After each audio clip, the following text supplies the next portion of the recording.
Hello, my name is Bassel Belhead. I'm a fourth year pharmacy student at Hussein University School of Pharmacy, completing a rotation at Health Park Pharmacy. In this video, I'll be showing you how to use the TRUEtrack blood glucose monitoring system. This will be used to check your blood sugars or blood glucose either every day, a couple times a day, or maybe once a week, depending on how your prescriber or physician wants you to check that. You can ask your pharmacist more about that once you purchase your blood glucose monitoring system. It'll come in a zip packet like this. It has a lancing device. Inside of the lancing device, the lancets will be placed inside. That helps get a blood sample. This is the actual device or monitoring system that will read the blood glucose. You can ask for this from your pharmacist. These are control solutions. This will ensure the accuracy of your blood glucose monitoring system. And the reason for that is because there's a plus or minus 20% reading when you test your blood sugar. So if your blood sugar was 100, it could be between 80 to 120. And so that's why we use the control solution to check for that. And the first thing I will do is to show you how to use the control solution to ensure the accuracy of the blood glucose monitoring system.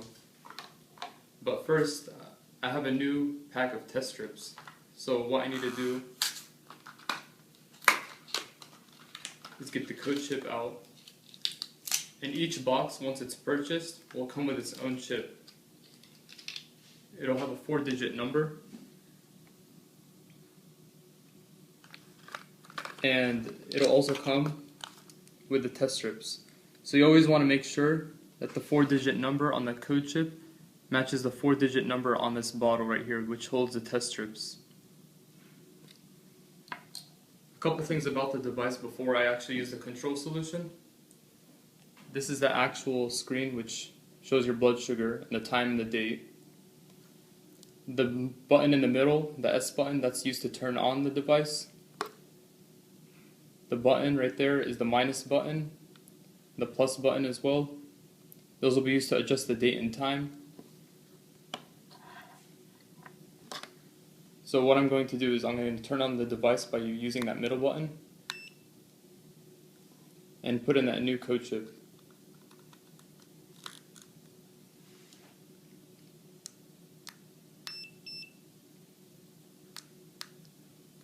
Okay, now I will be using the control solution to ensure the accuracy of the blood glucose monitoring system.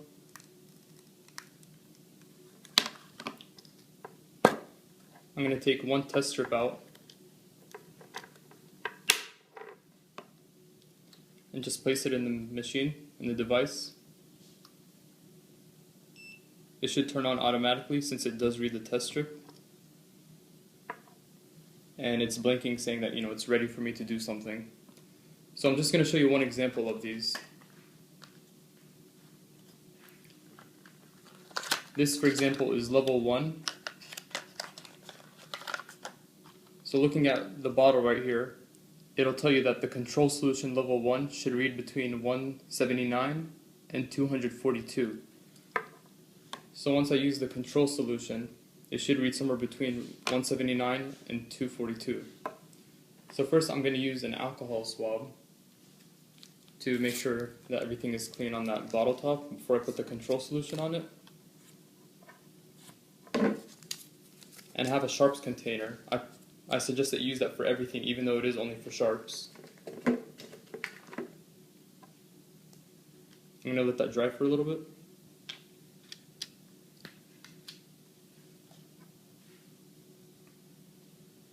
And then you're only going to put a drop or two, and then let that read that.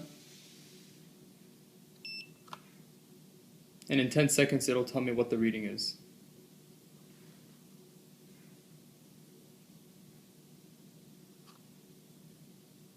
So it tells me it's in 207. Looking right there, it says 179 to 242, so I know that the control solution is working. I'm going to wipe that off. And with every test strip, you want to make sure you throw it away in the sharps container.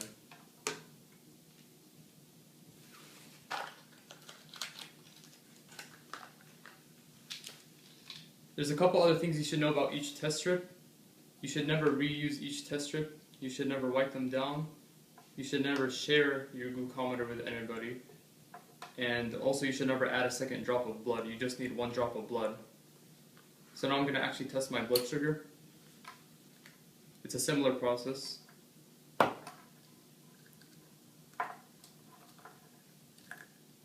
going to take 1 test strip out and place it in the machine, and it's going to recognize the test strip again. It'll turn on. So now I'm going to use a new alcohol swab. With the lancing device, I'm going to pull right here in between the button and that arrow looking symbol. I'm going to put the lancet lightly in there. Oh, excuse me, let me get one that fits it. And then gently twist this off. It'll expose the needle.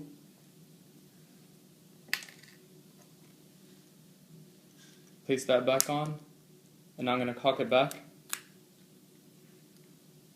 And there's different size of blood samples you can get, 1 through 5. I recommend putting it on 3 so you can make sure that you get a decent blood sample size, and that you don't have to reuse a new lancet or a new test strip. That way you will not have any mistakes. So right now I'm going to use the alcohol swab to clean my finger.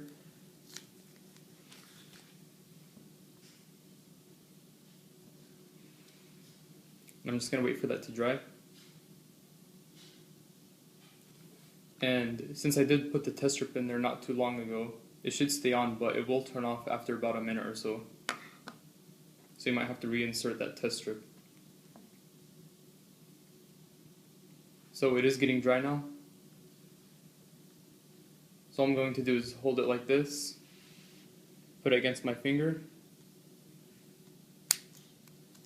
push the button. And if you have any trouble getting blood samples, I'm getting a good amount right now, but you can always hold it below your heart, and that will allow more blood to come out. Just going to get a good sample.